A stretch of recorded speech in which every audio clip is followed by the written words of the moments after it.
Alright guys, what is up? I'm here, gonna go ahead and go over the trades I did take on 12/2/2025. Today is a Tuesday, so let's go straight into it. But before I go ahead and actually do that, I do want to go ahead and apologize for not posting a video on Sunday about my prep and my plans here today, or throughout the week. My bad, I didn't do that. I'm busy because I'm getting ready to go on a cruise this weekend, so you guys also will not be seeing a video for scans until probably like 2 weeks. You guys will not be seeing any type of scan QBTS videos 3000% because, burst. sorry, I have my IU open after hours. You guys will not be seeing any videos because I'll be on a cruise. But let's get straight into it. So apologize for that. So I essentially traded MSTR. So I actually put on a swing trade on MSTR.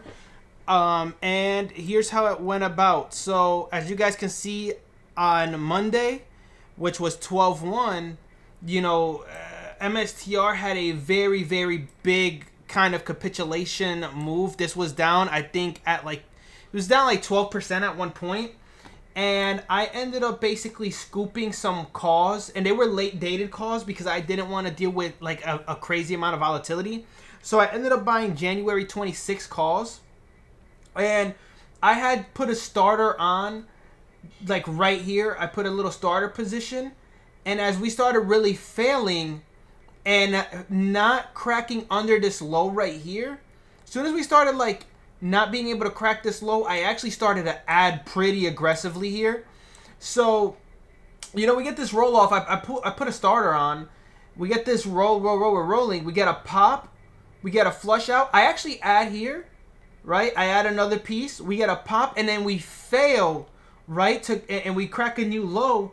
But this, all it did was crack a couple of cents lower and bid it right back up. So I added aggressively all throughout here. All throughout this, I added super, super aggressively.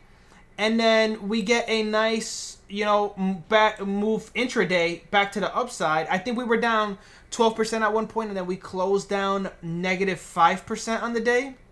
And then today, we get this immediate rip up out the gate. This is 9:30 right here. We get this immediate rip up. And I actually covered my shares here. I believe it's right. Yeah, right here. Yeah, so I covered. Oh, that's why I was wondering. I was like, dude, this is a 5-minute chart. Here we go. I covered right here on this candle.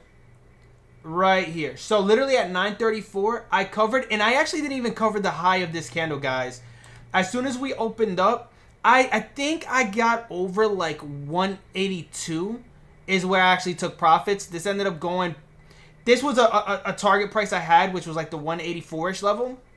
Was a price target, but it even went further than that, dude. It went all the way up here, so I missed out on probably like another. I want to say maybe like another couple of $1,000s on this position, just on like this move here. Like, I mean, this could have easily been maybe like $3 or $4 extra $1,000, had I, taken my profits up here. But there was no way for me to actually know this was gonna be able to sustain this bid. So I wanted to proactively get out on all strong pushes. And this was a very strong push out the gate. I didn't want to give anything back. As soon as we got this, I mean, we're talking, guys, I mean, how many points? This is like a 4-point move. This is a 4-point move in one candle out the gate at 9:34. Like, I was done. As soon as this trade went on, as soon as I seen this move, I was like, listen, I'm going to take my profits. It's really, really strong. I'm out of here. And I didn't even get the top. I only got up to here. So that was my MSTR. To look at it from this side, this is the daily. So you have to understand, I got in like with the, the starter was somewhere like around here, right? And then the scales were just like at like almost like the dead bottom of these wick or this daily wick. And then for me to go ahead and cover, up here esque on the following day is just, I mean, that's top tier, swing trading esque, capitulatory move esque. I mean, it really, like, so you guys know I'm a part of the IU community, and even Nate was talking about how it felt like this move the prior day was the end of the world. Like, he was literally comparing this to Silicon Bank, the bank that ended up like I think going under or something. He compared MSTR to that, and it actually made me nervous about my position when I'm hearing Nate talk about the fact that, you know, oh my God, you know, this could end up like I think it was SV something, the Silicon Bank name that I don't think it's even traded on the market anymore, but you know, he was comparing it to that, and I got nervous about my position. But as soon as I seen that we weren't really breaking this low, I got in heavy size, and my risk was honestly just a break. If this would have broken lower, I would have had to stop myself out. But luckily, you know, this was a starter position up here. My real scales came down here, and we got this huge move. You know, and I've talked about it before, man. Capitulation moves has been something I've been talking about on this channel for quite some time, and you know, a good way to understand what that is, I mean, when something is just beat up, you guys have to understand that, you know, MSTR is down, like, I mean, what's the percent here? It's down. It was down 66%. It's probably actually even more, depending. But it was down like 66%, guys. And look at all these red candles. So, you know, this was just capitulation. It kind of reminded me a bit of UNH, right? When UNH was down here, where everyone was like, "Oh my God, it's the end of the world." You know, UNH is a dead company. No, it was here. You know, the difference is that this came with a huge gap down, and MSTR didn't come with a huge gap down, but it kind of reminded me a little bit of the UNH move. And that's why I was willing to bet exponential on MSTR. Now, the other trade I took was also Oracle. And I took Oracle from the previous day as well. This was a swing trade as well. So let me pull up a 5-minute chart here so you guys can see the prior day's price action. I scooped up Oracle right on the previous day lows. So, like, we came down here and it was like previous day lows for Monday. Obviously, it changes, I believe, into today. But we had this. As soon as this wick kind of came in, if I pull up a 2-minute, right, and we go scroll here, I got in, like, around here. This is where I got in on my entries, and I got scaled on these contracts. And I got these with time as well, guys. I ended up purchasing these for Jan 26 as well. And I got calls. And we just get this amazing upside move from when I got in. And then we get an even better move the following day. So let me put the daily over here. We get a great surge here today, which is 12-2. And I immediately got out of this position as well. I actually damn near got the top of it, to be completely honest with you. So I actually got out, like, literally, like, somewhere up here. I didn't top tick it, but yeah, somewhere in this vicinity, I was taking all my calls off for a beast of a gain, and you know, I cannot complain, man. It was two really good swing opportunities. This one is also named. This isn't a capitulatory, oh my God, a capitulation move, but it's just I thought that this name was being a little bit overbeaten. If you go ahead and draw a line on the daily, you could kind of see how this is kind of holding, right? Held here, flushed on. Well, it flushed here, reclaimed, flushed, reclaimed.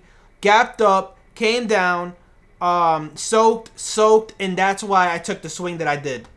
So I hope that kind of makes sense on the breakdowns for the reasoning behind why I took Oracle and why I took MSTR. And then I want to go ahead and show you guys some SPY 0 DTE puts I took today. And this is going to be very, very clean here. So I took some nice SPY puts. I put on a starter. Let me go ahead and move this a little bit over here. So I put on a starter position around here. I put on 0 DTE contracts. I had the 680 puts for today. They were 0 DTEs. I scooped up like 3 contracts. And then as we started breaking, I scooped up a little bit more. And as soon as we got this flush, bid, flushed, and lost the previous day highs, I sized in on some 0 DTE. And we just absolutely washed. And I got my cover right here. I didn't catch the full flush move. I actually didn't even get my calls ended up being in the money. Or my puts ended up being in the money. but I actually took off here because this was an amazing flush here. And it was about this area. I didn't catch the whole flush because I didn't even try for this to go red. But an amazing flush out move. And you might ask yourself, well, why'd you take this move?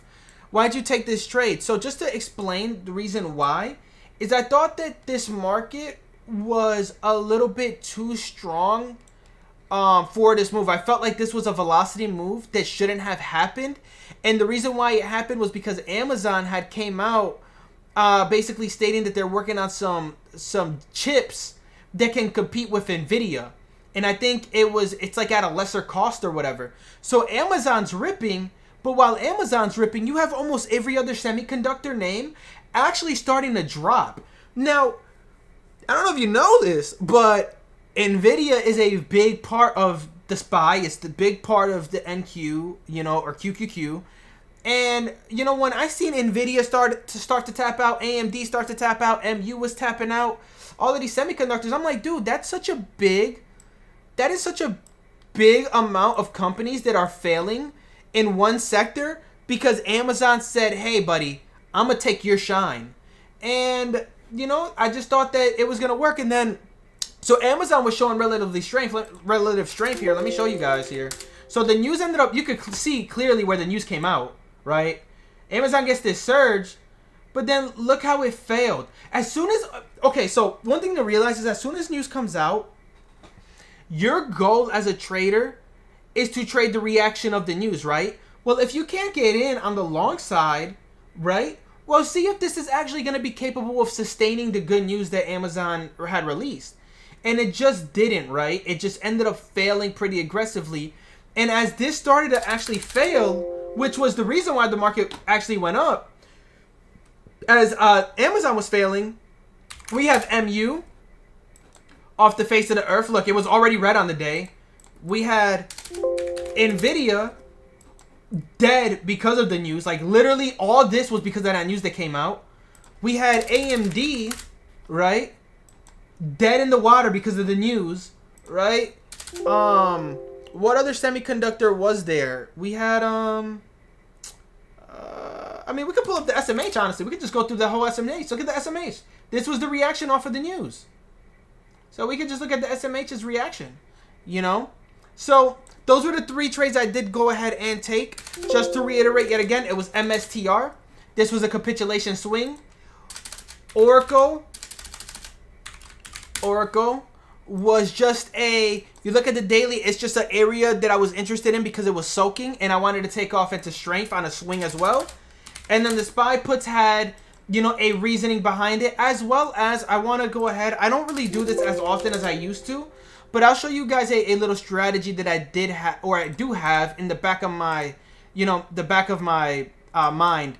So I don't know if you see this, guys. I'm going to spread this a little wider for you guys. Pause. There's a gap in the 15-minute chart between futures, right? Sometimes futures is funny. It'll hold this bid and really surge exponentially and leave a gap just for later on that gap to fill on an intraday. Futures markets do not like gaps. You guys have to understand this. The future market does not like gaps. Now that doesn't mean that all gaps have to be filled, because clearly when we had the tariff issues going on, this gap never got filled, and it probably will never get filled, to be realistic with you guys. But on an intraday price, there was a good chance that this was going to go ahead and get filled, which is also one of the reasons why I took the SPY puts, was also because I call that an inefficiency, right? That means that the offers got skipped on that, 15-minute candle. When the next 15-minute opened, the offers were skipped and the bid flew above that, which means no one essentially got filled at the proper pricing because it gapped. So, I call that a market inefficiency. You can actually see it here on SPY as well. This is an inefficiency. They don't always fill, but if you have some option contracts, some 0 DTEs, and you have, a good padding and you want to see maybe you could catch a bid, look, it worked. It would have worked. You could have bought calls anywhere around this area. and took off right here, and you would have played an inefficiency. I don't really like to share that strategy too much because there's a lot of strategic, nuances to what I call an inefficiency. But, that I laid that down in layman's terms, bro. It's literally just a skip of the offers or the bid, depending on if it's going down or up, and price action does start skipping. So, hope you guys enjoyed the video. I know this was a little bit longer. It's 15 minutes. I hope you guys learned something. I hope you guys enjoyed. Please leave a like, subscribe. I will be uploading a few more videos here in this coming week before I do go on my vacation. And more than likely, unless something slaps me completely in the face throughout the rest of the week, I'm probably going to be done, because there would be no worse feeling trading than having a great, week. I already met my weekly goal just between the swing trades and the SPY that I had. That I just don't want to end up being upset going on a vacation because I turned a good week into a bad week. So unless something really slaps me in the face, there's a good chance, guys, that you guys will not be seeing an actual, day trade recap from me the rest of the week. Being I might not be trading the rest of the week.